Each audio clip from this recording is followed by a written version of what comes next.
சக்தி சிவனை நோக்கும் ஆசை வந்ததே, அருமையான பிள்ளை ஒன்று தவழ்ந்து வந்ததே.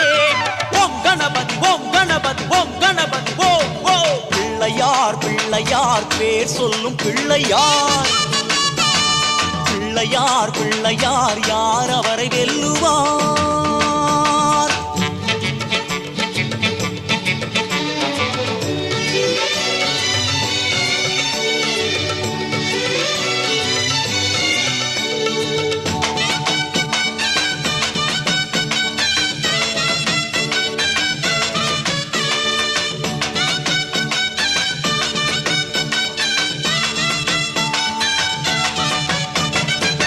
மடியினில் தத்தும் கிளி அவன் முத்துக்குமாரனின் மூத்த சகோதரன், வெற்றி கோடி கட்டும் வித்தகன் உத்தமன், சித்தர் கணத்தவர் மத்தியில் வாழ்பவன், பற்றிடும் பக்தரை கட்டி பீடிப்பவன், 8 திசையையும் கட்டிய ஆள்பவன், சித்தியும் புத்தியும் பக்கத்திருப்பி